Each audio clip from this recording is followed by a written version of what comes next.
Ela se aproximou dele como fazia todos os dias, mas naquele instante sussurrou algo em francês que fez o milionário congelar com a xícara no ar. Antes de continuar, já se inscreva no canal, deixe seu like e nos conte nos comentários de onde você está acompanhando. Naquele pequeno gesto estava escondido um segredo que poderia mudar ou salvar a vida dele para sempre. E tudo começou na cozinha, com silêncio, rotina e veneno. A mansão era ampla, branca, silenciosa como um hospital caro. As janelas escancaradas deixavam entrar o cheiro do mar, mas dentro da cozinha tudo era calculado. O relógio suíço na parede, o brilho sem marcas nos talheres, o café servido às 8 horas em ponto. Clara já sabia. Nenhuma colher fora do lugar. O patrão era um homem de hábitos exatos. Ela limpava com leveza como quem não quer ser percebida, mas via tudo, ou quase tudo. Com seus passos leves, Clara já aprendera a se fazer invisível. Era assim que sobrevivia. E naquele dia, quando chegou mais cedo para organizar a geladeira, viu algo que não deveria. Helena, a esposa do patrão, estava ali, sozinha, apressada. Com as mãos trêmulas, abriu o frasco escuro escondido no fundo do armário. Derramou 3 gotas em um pequeno potinho de mel, o mesmo que André colocava no café toda manhã. Agiu como quem já fazia aquilo há tempos e saiu sem notar que alguém a observava. Clara não disse uma palavra. Continuou seu serviço, com a alma em chamas e o coração batendo no pescoço. Ela não era qualquer mulher. Vinha de uma história que ninguém ali conhecia. Era filha de uma professora de francês. Falava fluentemente também inglês. Mas a vida a havia jogado em um caminho duro, entre panos e vassouras. E mesmo ali, naquela casa imensa, preferia o silêncio à submissão. Mas naquele instante, soube que não podia mais se calar. No dia seguinte, a rotina seguiu como sempre. O café foi servido no horário. Helena, com seu sorriso controlado, entregou a xícara. E Clara, passando por trás do patrão, com um pano na mão e os olhos atentos, se inclinou levemente e sussurrou em francês, apenas para ele: "Ne buvez passar, c'est du poison." Não beba isso, é veneno. André não se mexeu. A mão dele parou no ar. Os olhos buscaram os dela. E ali, naquele silêncio cheio de códigos, nascia um pacto invisível. O café esfriava lentamente sobre a mesa. André ainda segurava a xícara, mas seus olhos estavam fixos em Clara, que já se afastava com a mesma naturalidade de sempre, como se o sussurro em francês nunca tivesse existido. A expressão dela permanecia serena, quase indiferente, mas havia uma tensão no ar que cortava como lâmina. Clara continuou limpando uma bancada próxima, fingindo não notar que ele ainda estava imóvel. André era um homem de muitos códigos. Crescera em Genebra, entre diplomatas e empresários, educado para não demonstrar emoções e para nunca agir sem provas.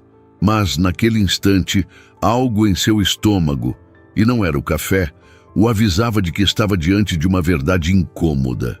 Ele era racional demais para se deixar levar por palavras soltas. Só que o tom daquela voz, o idioma escolhido e o olhar de Clara não deixavam espaço para dúvida. Era um alerta. Disfarçadamente, ele levou a xícara até a pia e despejou o líquido no ralo, olhando para os lados. Helena não estava por perto. Clara também não disse mais nada. Ela apenas acompanhou o movimento com o canto dos olhos, respirando aliviada quando viu o café sumir pelo encanamento. O pacto silencioso se mantinha. Agora era ele quem precisava descobrir o resto. Os dias seguintes foram sufocantes. André começou a recusar o café sutilmente, inventando desculpas sobre o estômago, sobre dietas novas, sobre recomendações médicas. Helena sempre insistia, às vezes com delicadeza, às vezes com raiva disfarçada de preocupação. Em outras, simplesmente o servia e o deixava ali, esperando que ele cumprisse a rotina. Durante as noites, ele começou a revisar mentalmente cada detalhe dos últimos meses. As dores de cabeça, os enjoos inexplicáveis, a fraqueza persistente. A princípio, atribuía tudo ao estresse, às viagens frequentes, à idade.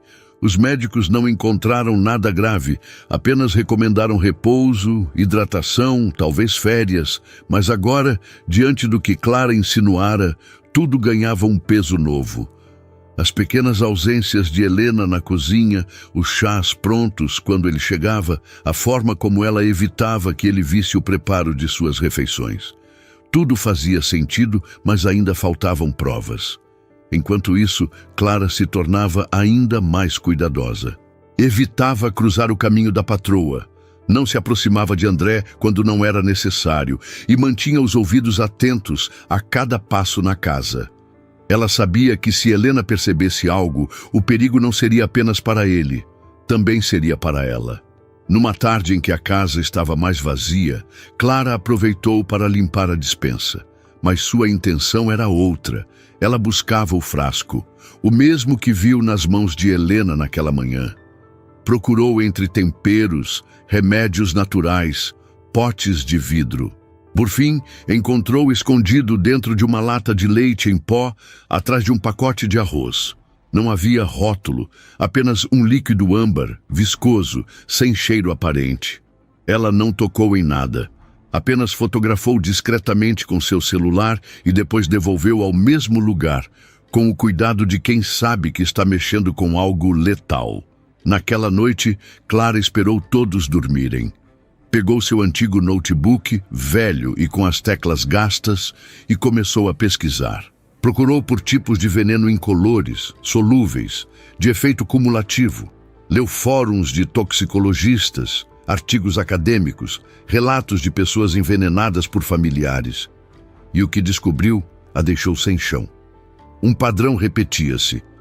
O uso de substâncias levemente adocicadas, misturadas a cafés, chás ou sucos, que causavam sintomas progressivos e difíceis de rastrear. A maioria dos casos levava meses até ser descoberto, e muitos não eram. Na manhã seguinte, Clara não conseguiu fingir que estava tudo igual.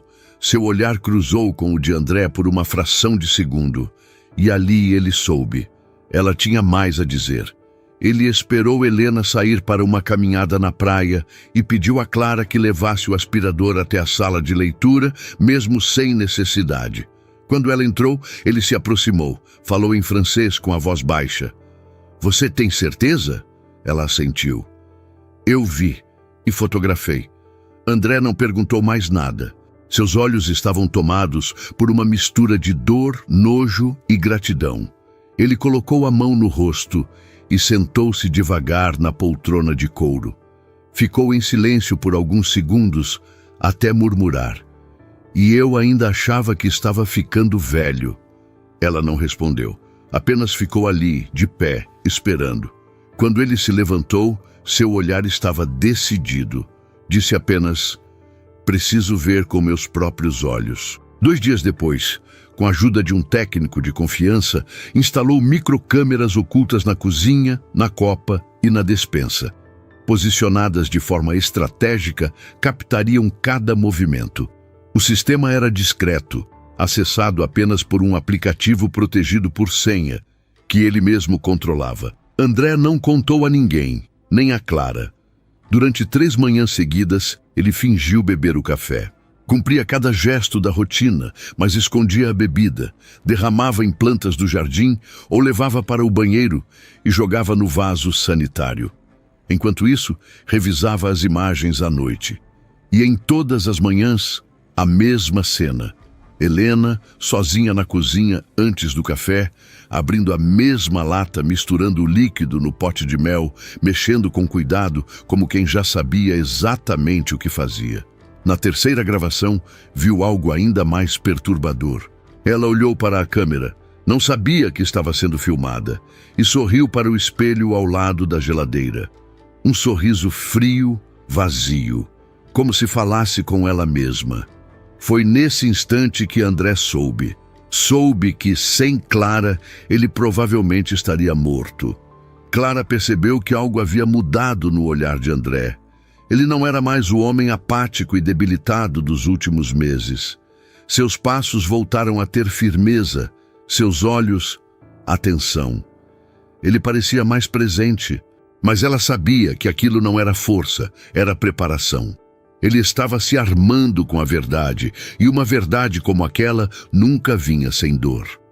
Os dois passaram a evitar qualquer contato direto. Clara era profissional, e ele respeitava sua posição. Mas havia agora entre eles uma cumplicidade silenciosa que dispensava palavras. Nos corredores, quando se cruzavam, bastava um aceno com os olhos. No café da manhã, quando ela entrava para limpar a bancada, sabia que ele já tinha jogado fora o café servido por Helena.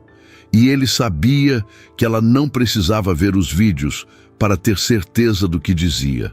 Na manhã do quarto dia, André acordou antes do habitual. Não dormira bem. As imagens do vídeo ainda o perseguiam. O sorriso de Helena para o reflexo, aquele gesto vazio e cruel, o corroía por dentro.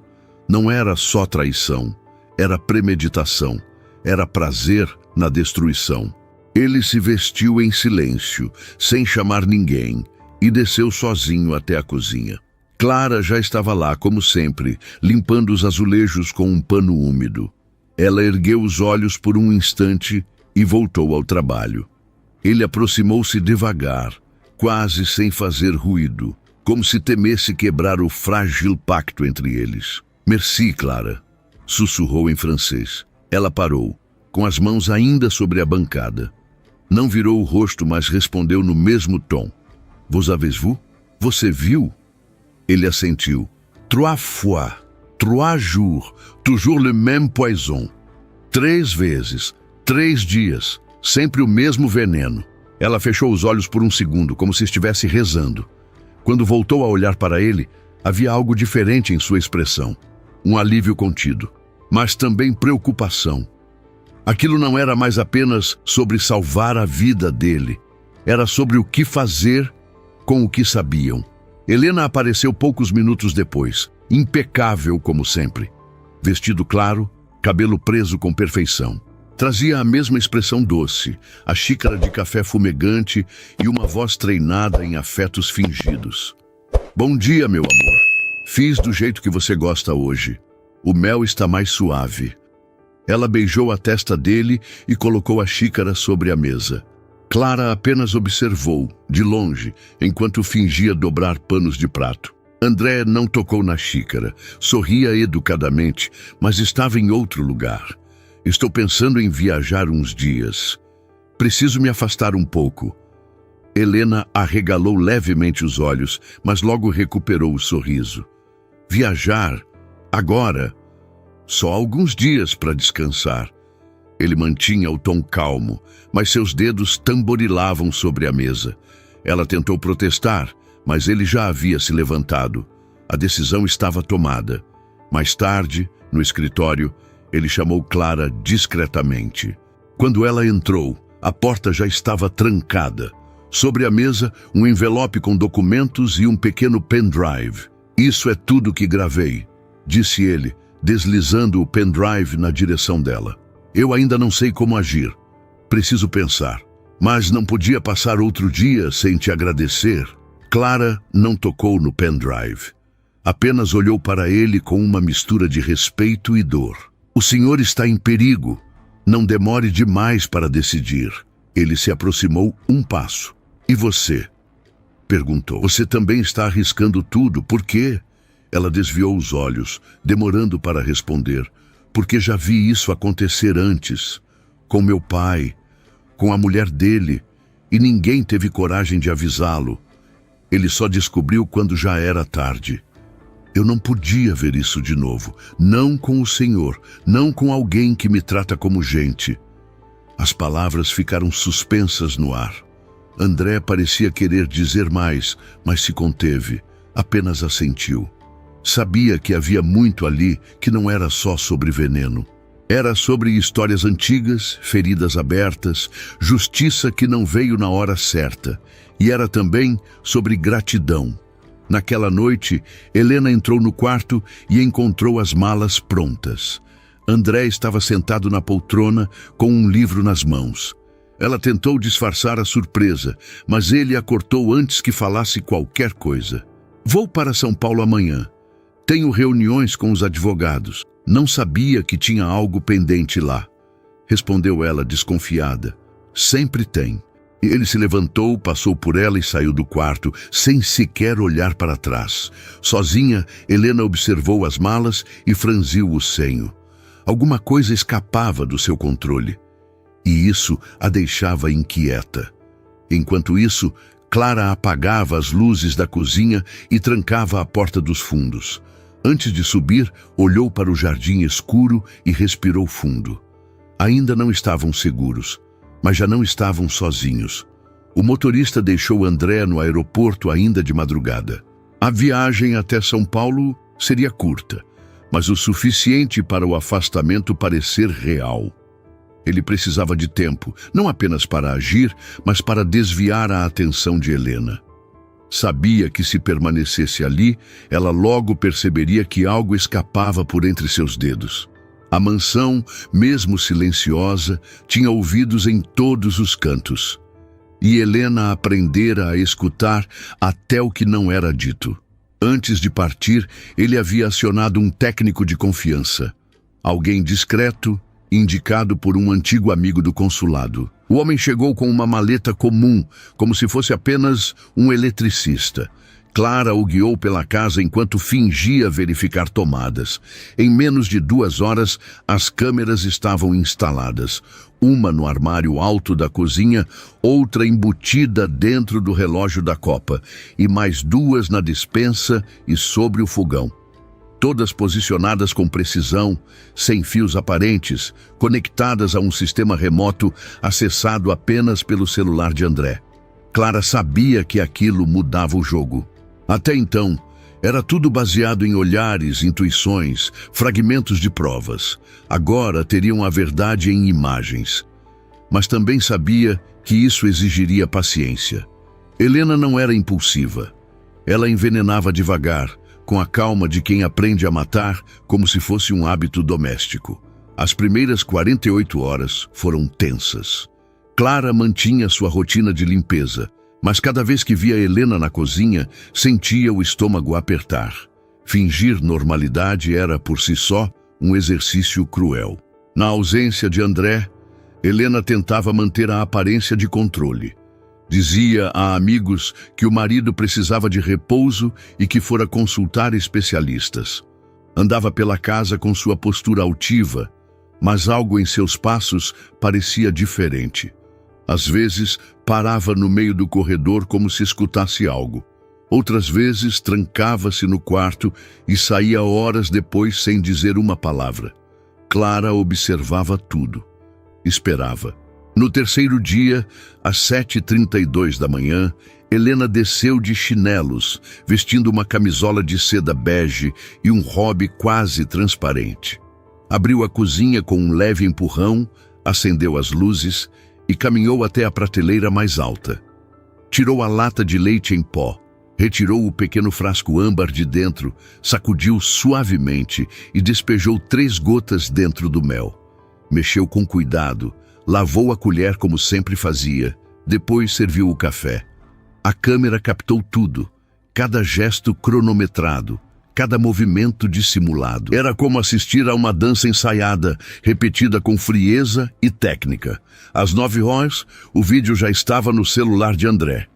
Ele assistiu em silêncio no quarto do hotel. Não precisou rever. Bastou uma vez. O rosto imóvel de Helena, os olhos fixos no que fazia, o cuidado metódico com que escondia tudo depois. Ele pausou no momento em que ela olhava rapidamente para o espelho sobre a geladeira e ajeitava o cabelo. Era a mesma expressão que vira nos dias anteriores. Vaidade ou loucura? Talvez os dois. Aquela mulher o olhava todos os dias, sorria, tocava em seu rosto, desejava boa noite e o alimentava como se preparasse sua partida. Na manhã seguinte, ele voltou à mansão sem avisar. Clara foi a primeira a vê-lo. Estava varrendo o corredor quando ouviu o som da mala sendo puxada pelo chão. Correu discretamente e o encontrou na porta da biblioteca. Ele parecia mais cansado do que quando partiu, mas seu olhar era o de quem já sabia o que faria. "Está tudo no meu celular", disse ele baixando o tom. "Eu vi, com meus próprios olhos." Clara não respondeu. Ela apenas baixou os olhos e assentiu devagar. Não havia vitória ali. Havia tristeza, decepção, um tipo de dor que não sangra, mas dilacera por dentro. Era como assistir à morte de algo que já esteve vivo, mesmo que por pouco tempo. No fim da tarde, André chamou Helena para conversar no jardim. Ela hesitou. Desconfiada, perguntou se não podia ser depois. Ele insistiu. O sol estava se pondo, tingindo as paredes da mansão de laranja e dourado. A brisa vinda do mar era suave. Clara observava da varanda, imóvel. "Sabe o que é mais cruel?" disse André com voz baixa. "Não é o que você tentou fazer comigo. É o que você destruiu antes mesmo de terminar. A confiança, o amor, a verdade." Helena permaneceu em silêncio, os olhos semicerrados. Ela sabia que havia sido descoberta, mas não parecia arrependida, apenas cansada de fingir. "Você já estava morrendo", respondeu por fim. "Eu só estava acelerando, e não era por dinheiro, era por tédio." André não reagiu, não gritou, não chorou. Apenas se levantou da cadeira de madeira, entregou a ela um envelope com os documentos do divórcio e virou as costas. Não disse mais nada, ela também não. Helena deixou a casa no dia seguinte. Levou apenas o que cabia em 2 malas. Nem mesmo olhou para Clara quando cruzou a porta. Entrou no carro preto sem motorista, com óculos escuros e a expressão indiferente. Como se o casamento, os anos juntos, as manhãs de café, nunca tivessem existido. Clara ficou parada na varanda até o carro desaparecer. Sentiu o peso nos ombros se dissolver devagar, como se um veneno também estivesse sendo expulso dela. Não chorou, não sorriu, apenas respirou pela primeira vez em semanas sem medo. Naquela noite, ao servir o chá para André no jardim, ela notou que ele havia voltado a se sentar em sua poltrona preferida, sem pressa. O mar batia calmo nas pedras, e no ar havia um silêncio diferente, não o da tensão, mas o de algo que aos poucos recomeçava. A casa parecia mais ampla agora. O eco dos passos voltava a se espalhar pelos corredores, como nos primeiros meses em que André comprou a propriedade. Helena já não estava ali. O quarto do casal permanecia fechado, com as janelas escurecidas e a cama intacta. Ninguém ousava tocar em nada, nem mesmo Clara. Havia uma estranha espécie de luto pairando sobre aquele lugar. Não era luto por morte, mas por tudo que havia sido quebrado em silêncio ao longo dos anos. André passava mais tempo sozinho, mas já não parecia doente. Caminhava pela casa de olhos atentos, como quem redescobre o próprio espaço. Às vezes ficava por horas no escritório, lendo, escrevendo, organizando papéis. O divórcio avançava com rapidez. Havia provas demais para qualquer contestação. Os advogados cuidavam de tudo com precisão. Helena não contestou. Pediu apenas uma parte do que lhe cabia por contrato. Não quis disputa, não deixou cartas, não fez escândalos. Foi embora do mesmo jeito que chegou, fria, calculada, impenetrável. Clara acompanhava tudo de longe. Não se aproximava mais do que o necessário, mas notava os detalhes. Os horários dele mudaram, os pedidos diminuíram. Ele passou a comer menos, dormir menos. Ainda que estivesse livre do veneno, havia outras feridas difíceis de curar. E ela sabia disso melhor do que ninguém. Às vezes, quando ele caminhava até o jardim, Clara observava pela janela da copa e via a solidão pendurada nos ombros dele como um casaco pesado demais para um homem tão elegante. Naquela semana, André cancelou todos os compromissos fora da cidade. Pediu para trabalhar apenas de casa. Recusou convites para eventos, reuniões sociais, viagens. Mandou tirar o retrato de Helena da sala. Guardou os álbuns de fotos em uma caixa e os colocou no depósito. Era como se apagasse digitalmente uma parte de sua vida. Mas Clara sabia que o que ele fazia era diferente. Ele não queria esquecer, queria respirar. Certa tarde, Clara estava no jardim regando as plantas quando ele apareceu com 2 xícaras de chá. Aproximou-se devagar e ofereceu uma a ela. Ela hesitou. Nunca haviam compartilhado nada fora da formalidade. Mas ele insistiu, com um gesto gentil. "Você me salvou", disse ele, sem rodeios. Ela segurou a xícara, mas não respondeu. Ficou olhando para o horizonte, fingindo se concentrar nas nuvens. "Eu pensei em te dar dinheiro, uma recompensa", ele continuou. "Mas percebi que seria quase uma ofensa. Então fiquei calado, porque eu não sabia o que fazer com o que sentia." Clara baixou os olhos. As mãos tremiam levemente. Aquele momento parecia deslocado do tempo, como se o mundo lá fora tivesse parado por alguns minutos só para deixá-los ali, frente a frente, com tudo o que haviam vivido e evitado dizer. "O senhor não me deve nada", ela respondeu por fim. "Eu só disse a verdade. Só fiz o que qualquer pessoa decente faria." Ele deu um leve sorriso, mas havia tristeza em seu olhar. A maioria das pessoas não teria dito nada, teria deixado passar, teria continuado o trabalho e seguido em frente. "Você não." Ela respirou fundo, tentando conter a emoção que subia lentamente. "Eu não consegui ignorar, porque aquilo era cruel demais." André assentiu. Os 2 beberam o chá em silêncio. As palavras já não eram necessárias naquele instante. Clara estava acostumada a observar, a se calar, a esconder. Mas diante daquele homem não havia mais disfarces, e isso a assustava. Nos dias que seguiram, a relação entre eles se transformou sem aviso. Ele passou a chamá-la para ajudá-lo com pequenas tarefas, como escolher livros para a biblioteca ou organizar os papéis do escritório. Não era um convite explícito. Era mais uma maneira de mantê-la por perto. Os 2 falavam pouco, mas os silêncios não eram desconfortáveis. Eram compartilhados.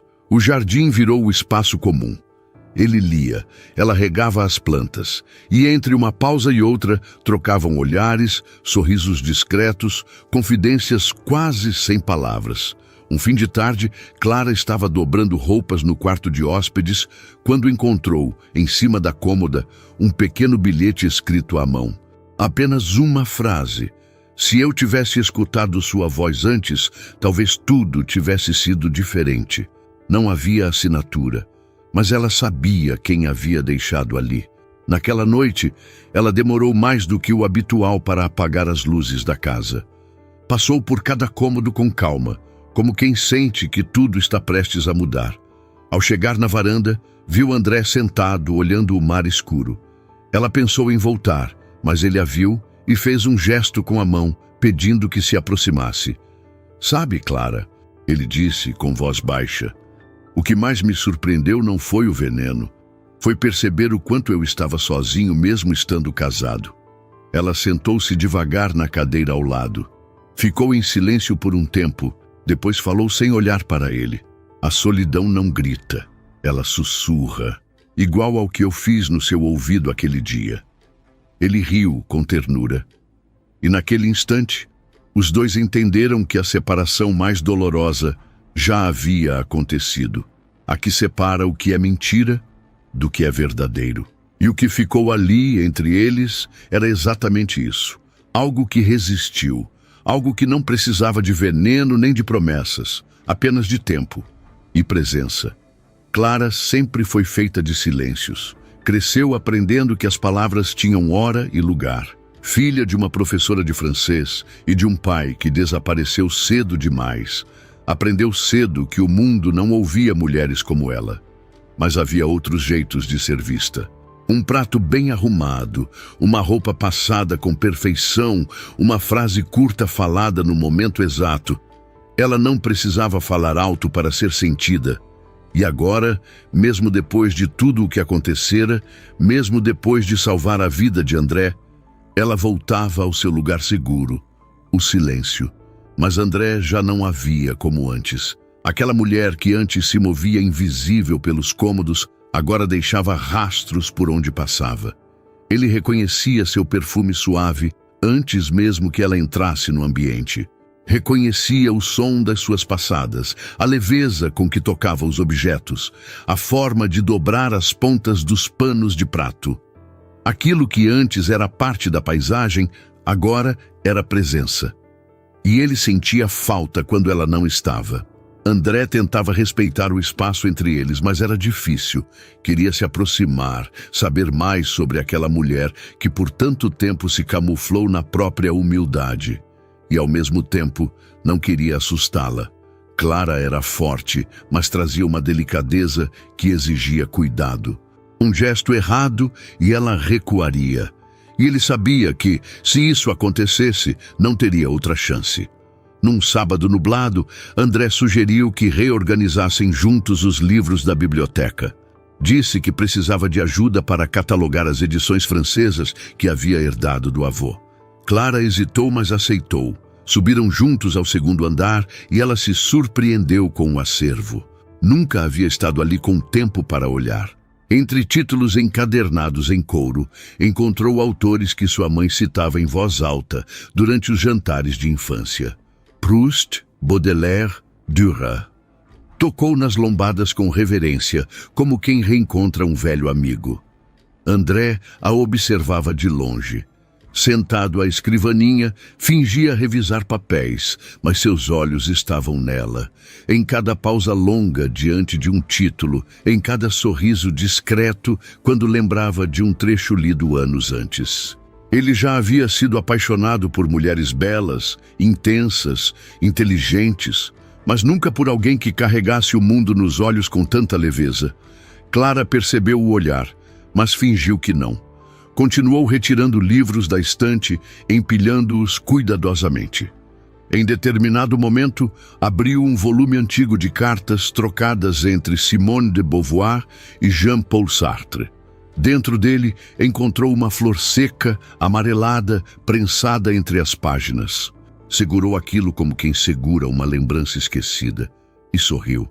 Essa flor parece ter quase 50 anos. Disse ela, ainda com os olhos na pétala. Minha mãe costumava fazer isso também. Dizia que flores dentro de livros guardam sentimentos inteiros. André se levantou e se aproximou.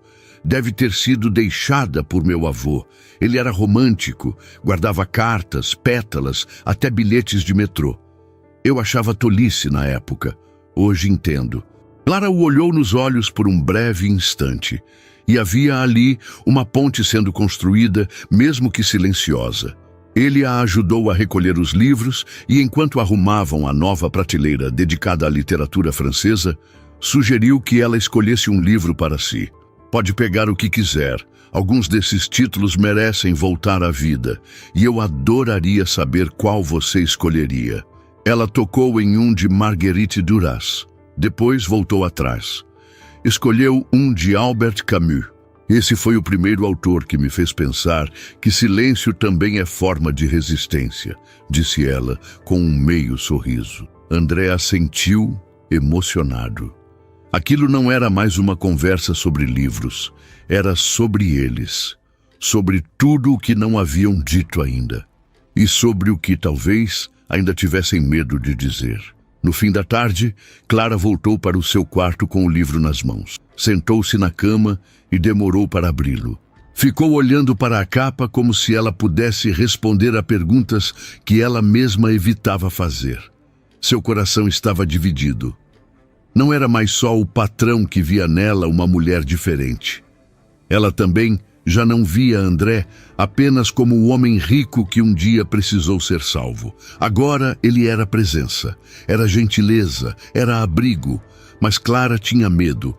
Medo de confundir gratidão com amor. Medo de repetir histórias que já tinham dado errado. Medo de se perder dentro de um sentimento que até então só conhecia de longe. Ela sabia que algo estava nascendo, mas como todo silêncio longo demais, havia risco no primeiro som. Um passo em falso e tudo poderia desabar. E naquele momento, o silêncio era o que a mantinha firme. Na manhã seguinte, ela deixou o livro na escrivaninha de André com uma pequena flor dentro. Não escreveu bilhete, não explicou nada, apenas devolveu o gesto. E quando ele encontrou aquela flor, soube que, mesmo sem palavras, Clara estava começando a falar, do jeito dela, no tempo dela. E isso bastava. Nos dias que seguiram, algo mudou na mansão. Não era algo visível de imediato, mas sentia-se no ar, nos objetos, até no silêncio que já não parecia o mesmo. A casa começava a ganhar voz, não com falas altas ou declarações, mas nos pequenos gestos entre André e Clara, nos momentos compartilhados sem pressa, nas escolhas cotidianas que antes passavam despercebidas. As manhãs eram mais lentas. André deixava as janelas abertas, coisa que antes evitava por causa da umidade. Clara agora arrumava o café da manhã com mais detalhes, colocando o pão preferido dele e uma flor pequena ao lado da xícara. Ele raramente comentava, mas sempre percebia. Às vezes sorria, às vezes apenas olhava por alguns segundos, como se quisesse guardar aquilo para depois. As refeições deixaram de ser solitárias. Sem que combinassem, começaram a almoçar juntos aos domingos. Ela preparava os pratos, ele abria o vinho. Sentavam-se à mesa da varanda e falavam de livros, do tempo, de lembranças, nunca sobre Helena. Aquilo havia sido enterrado em silêncio mútuo. O que havia agora era um presente tímido, mas real. Numa tarde chuvosa, faltou energia por quase 3 horas. Clara acendeu velas nos corredores e na cozinha. Quando ia voltar ao seu quarto, André a chamou para sentar-se na sala.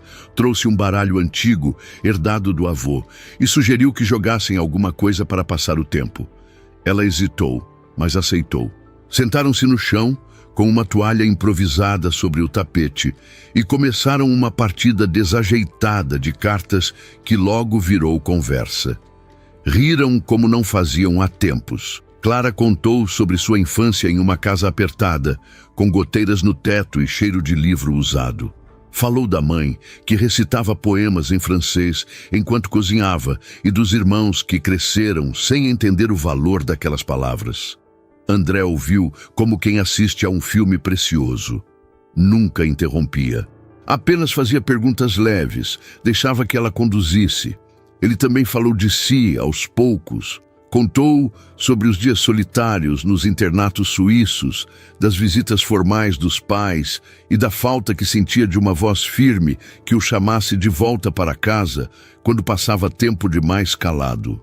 Disse que nunca soube o que era lar até morar no Brasil.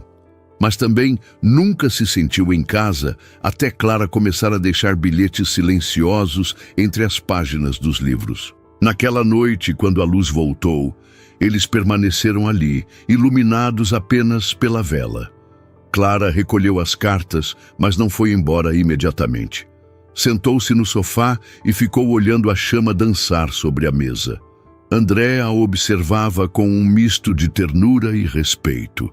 Ela parecia leve, mas havia um peso nos olhos que ainda resistia. Ele não perguntou. Sabia que quando ela quisesse, falaria, e se não quisesse, ele esperaria. Algumas semanas depois, André precisou viajar para resolver negócios em São Paulo. Ficaria apenas 2 dias, mas hesitou em ir. Foi Clara quem insistiu. Vai, cuide do que precisa. Eu cuido daqui. Ele deixou um bilhete na porta do quarto dela antes de partir. Apenas 3 palavras. Volto logo, Clara. Ela guardou o papel dentro do livro que lia. Na ausência dele, a casa não voltou a ser muda. Clara continuou suas rotinas, mas agora com gestos diferentes. Regava as plantas com mais cuidado, passava os dedos pelas capas dos livros, colocava uma música instrumental baixa enquanto limpava os corredores. À noite, acendia as velas mesmo com luz. Era como manter vivo o que estavam construindo. No segundo dia, ao entrar na biblioteca para tirar o pó, encontrou sobre a escrivaninha um envelope. Dentro havia uma carta de André, escrita à mão. Ele contava sobre a viagem, os compromissos, mas também falava de saudade. Dizia que nunca havia sentido falta de uma casa antes e que agora sentia falta dela porque, pela primeira vez, a casa tinha nome, cheiro, som. Clara não sabia o que responder. Ficou com a carta nas mãos por longos minutos, como se o papel fosse quente demais. Sabia o que aquilo significava, mas ainda não sabia se estava pronta. Na noite em que André voltou, Clara deixou a porta da varanda entreaberta. Ele entrou sem fazer barulho, como sempre. A luz da cozinha estava acesa, o cheiro de pão no ar. Ela não apareceu de imediato. Estava no quintal, cuidando das ervas. Quando ele se aproximou, ela virou-se com um sorriso pequeno e disse apenas: "O chá está pronto.